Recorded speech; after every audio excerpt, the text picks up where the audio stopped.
नमस्कार, मैं स्वीटी और आप देख रहे हैं देश न्यूज। पटना में ऑल इंडिया प्रोग्रेसिव ग्रुप की ओर से परिचर्चा का आयोजन किया गया। इस आयोजन में मुख्य अतिथि डिप्टी सीएम सम्राट चौधरी पहुंचे, जहां उन्होंने कार्यक्रम को संबोधित करते हुए विपक्ष पर भी हमला बोला। उन्होंने कहा कि जिस तरीके से अमीर बनने का एकमात्र रास्ता ही है शिक्षा, अगर गलत रास्ता अपनाते हैं तो जेल भी जाना पड़ेगा। आगे उन्होंने कहा कि जिस तरीके से हम लोग हर साल 50,000 करोड़ रुपए दूसरे राज्य को देते हैं, लेकिन अब ऐसा नहीं होगा। बिहार के जो बच्चे हैं वो दूसरे राज्य में जाने की उन्हें जरूरत नहीं है, अपने ही राज्य में रहकर पढ़ाई करेंगे। इसके लिए देश के प्रधानमंत्री नरेंद्र मोदी और बिहार के मुख्यमंत्री नीतीश कुमार दोनों इसके लिए व्यवस्था खड़ा कर रहे हैं। आगे उन्होंने क्या कुछ कहा है, उनकी बातों को सुनिए। लेकिन आपको अंधा प्यार करना होगा साथियों, और अंधा प्यार कीजिएगा। इतना गारंटी जरूर देता हूं, इस बिहार को समृद्धि की ओर ले जाऊंगा। और जो हमारे बेरोजगार साथी घूम रहे हैं, एक एक व्यक्ति को चुनकर रोजगार देने का काम भाजपा और एनडीए की सरकार करेगी। कोई छूट नहीं सकता। क्यों छूटेंगे? हमको आर्थिक रूप से समृद्ध बनाना है, और ये तब तक नहीं बन सकता जब तक बिहार के एक एक लोग गरीबी से बाहर आए, समृद्ध हों, रोजगार मिले। हमको होल्ड टाइमर पॉलिटिशियंस माना जाता है कि बिहार के लोग से पूछते हैं किसी पॉलिटिकल वर्कर से कि आप क्या करते हो, तो कहेगा 100% पॉलिटिक्स करता हूं, क्योंकि हमारे पास कोई धंधा नहीं रहा, कोई काम नहीं रहा। लेकिन अब बिहार को बदलना है, और बिहार तभी बदलेगा जब हम समृद्धि नीचे में उद्योग के चीजों को खड़ा करेंगे। एक एक सेक्टर बांटिए। कोई शिक्षा के क्षेत्र में काम कीजिए, कोई स्वास्थ्य के क्षेत्र में काम कीजिए, कोई आर्थिक तौर पर समृद्ध होना चाहते हैं तो उसको काम करना पड़ेगा। कोई ठेकेदारी करता है, वो कभी राम हो सकता है क्या? इसलिए साथियों, एकदम स्पष्ट रहिए, ये बिहार अब समृद्धि की ओर जाएगा, विकसित होगा।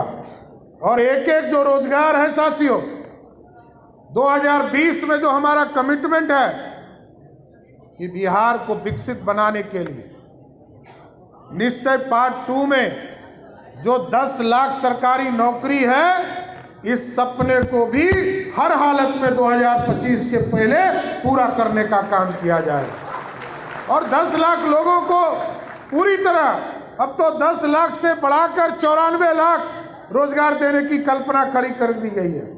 इसलिए हम तमाम लोगों से यही आग्रह और निवेदन करेंगे कि आज आपके महत्वपूर्ण विषय, चाहे वो आयुष डॉक्टर हो, चाहे वो IIT के ITI के इंस्ट्रक्टर का मामला हो, या और कई चीजें, जो इसको जल्द से जल्द निष्पादित करके आपको आपके चीज मिले और आप उसमें योगदान कर सके, ये सारी कल्पना को साबित करना है। लेकिन ये गौरवशाली इतिहास जो मगध का रहा है, क्योंकि मगध में जो मौर्य डायनेस्टी रहा, ये हमारे इतिहास का गोल्डन एरा है, स्वर्णिम काल है। और चाहे वो चंद्रगुप्त मौर्य हो या भगवान गौतम बुद्ध हो, जो उन्होंने विचारधारा दिया, हमें जो अहिंसा का पाठ पढ़ाया, आज भगवान गौतम बुद्ध के दिखाए हुए रास्ते पर भी हमारे महात्मा गांधी चले, अहिंसा का पाठ पढ़ाया।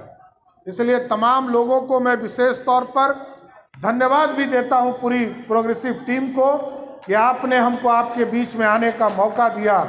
लेकिन 3 चीजों पर मैंने स्पष्ट तौर पर कहा है कि स्वास्थ्य, शिक्षा और समृद्धि तो मैंने कहा, लेकिन सुरक्षा जो सबसे महत्वपूर्ण है, इसको भी स्थापित करना है। और 3 तरह के माफिया बिहार में घूमते हैं।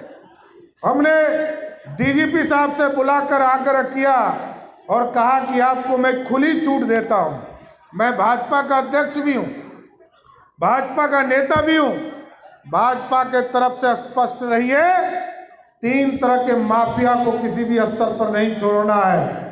बालू माफिया हो, शराब माफिया हो या जमीन माफिया हो, इसको हर हालत में बिहार छोड़ना है। इसलिए तो आपने सुना कि किस तरीके से उन्होंने कहा कि हम लोग 50,000 करोड़ रुपए दूसरे राज्य को देते हैं, लेकिन अब ऐसी जरूरत नहीं पड़ेगी। अब अपने जो बिहार के बच्चे हैं उन्हें बाहर जाने की जरूरत नहीं पड़ेगी और इसके लिए हम लोग बिहार में ही अच्छा काम करेंगे। और जो जिस तरीके से बिहार के जो बच्चे बाहर जाकर पढ़ते हैं और पढ़ाते हैं, तो वैसी नौबत ही नहीं आएगी। हम लोग बिहार को इतना विकसित कर देंगे। आगे उन्होंने कहा कि देश के प्रधानमंत्री नरेंद्र मोदी और बिहार के मुख्यमंत्री नीतीश कुमार अब इसके लिए व्यवस्था खड़ा कर रहे हैं। ऐसे ही तमाम खबरों के लिए देखते रहें देश न्यूज़। धन्यवाद।